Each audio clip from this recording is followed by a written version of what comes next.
So what's up mga homies? So ito na yung Raptor na galing Baguio.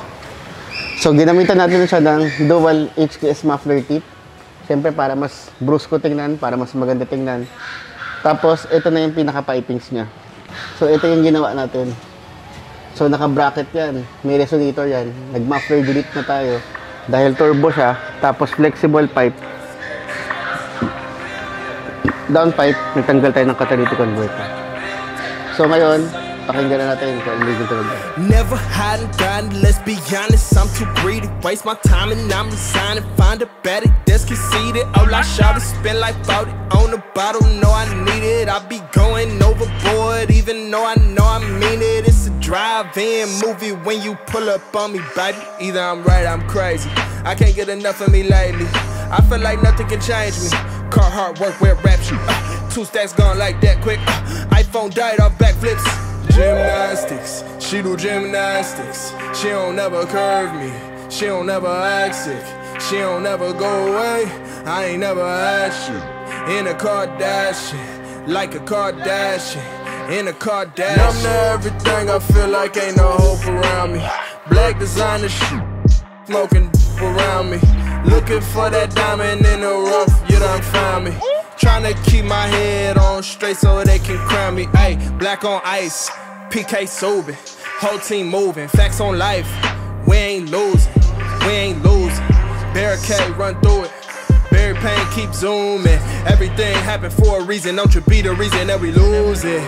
She do gymnastics, she don't never curve me. She don't never act sick, she don't never go away. I ain't never asked you. In a Kardashian, like a Kardashian. In a Kardashian. Line go bang, line them up, bring the gang. Line go jump, line go bang. So what's up mga homies? So meron tayong project ngayon. Itong project natin ngayon is Ford Raptor.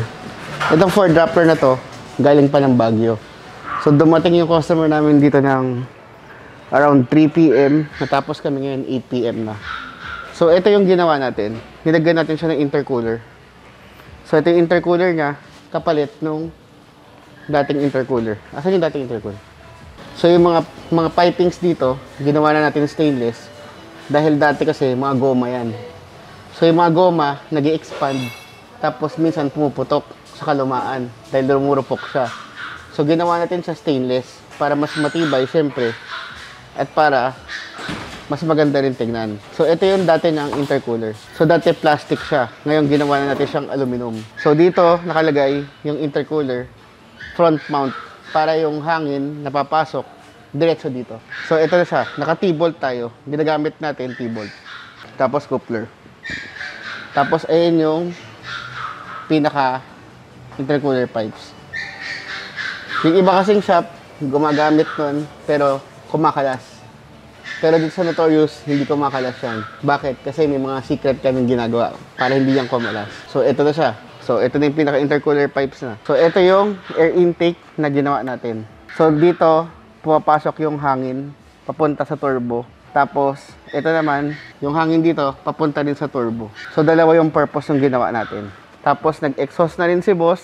Nilagyan natin ng downpipe at ng exhaust system. So ngayon, papakita natin yung exhaust system.